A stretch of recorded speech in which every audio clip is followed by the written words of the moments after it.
বৈষম্যবিরোধী ছাত্র আন্দোলনকে কেন্দ্র করে আওয়ামী লীগ সমর্থক হিসেবে পরিচিত শিল্পী ও সাংবাদিকদের নিয়ে তৈরি হওয়া সেই হোয়াটসঅ্যাপ গ্রুপে জুলাই থেকে আগস্ট পর্যন্ত সবচেয়ে বেশি অ্যাক্টিভ থেকে মেসেজ দিতে দেখা গেছে চিত্রনায়ক রিয়াজকে। সেই গ্রুপ প্রকাশ্যে আসার পর থেকে বেশি সমালোচিত হয়েছিলেন অরুণা বিশ্বাস। কখনো শিক্ষার্থীদের গায়ে গরম পানি ঢেলে দিতে বলেছেন, আবার কখনো আন্দোলনের পক্ষে যারা প্রোফাইল লাল করেছিল তাদেরকে চিনে রাখা এবং পরবর্তী সময়ে সাইজ করার হুমকিও দিয়েছিলেন অরুণা বিশ্বাস।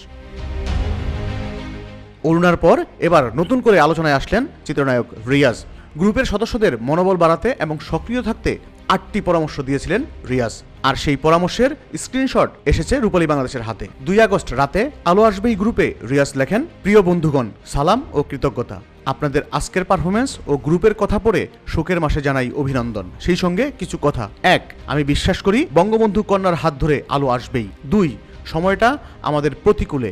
3, আমাদের যুদ্ধটা দীর্ঘ হবে এবার, তাই শক্তি ও মনোবল ধরে রাখতে হবে। 4, এই সময়ে কাউকে আঘাত করে কিছু বলা যাবে না। 5, যে কোনো মূল্যে এই আন্দোলন দ্রুত থামাতে হবে। 6, সোশ্যাল মিডিয়ায় একে অন্যকে সাপোর্ট দিতে হবে। 7, একজনের যে কোনো বিপদে সবাইকে একসঙ্গে ঝাঁপিয়ে পড়তে হবে। এবং 8, সবাই মিলে এক প্রাণ এক আত্মা হতে হবে, তাহলেই আমরা এই তুফান পাড়ি দিতে পারবো। আল্লাহ আমাদের সহায় হন। জয় বাংলা, জয় বঙ্গবন্ধু।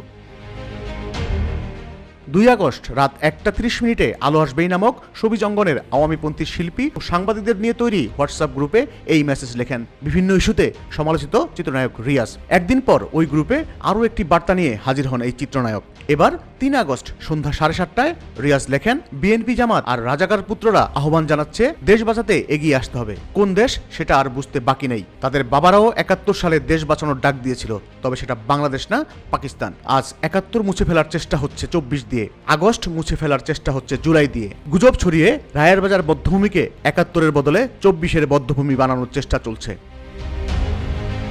উল্লেখ্য, হাতে সিনেমা না থাকলেও কয়েক বছর ধরে নানা ইস্যুতে আলোচনায় থেকেছেন রিয়াজ। এফডিসির শিল্পী সমিতি নির্বাচন কিংবা একটু বৃষ্টি হলেই চট্টগ্রামের যে রাস্তা ডুবে যায় তাকে ইউরোপের সঙ্গে তুলনা করা, কখনো আবার শেখ হাসিনাতেই আস্থা ইস্যুতে সাধারণ জনতার আলোচনার টেবিলে থেকে হয়েছেন ট্রলের শিকার।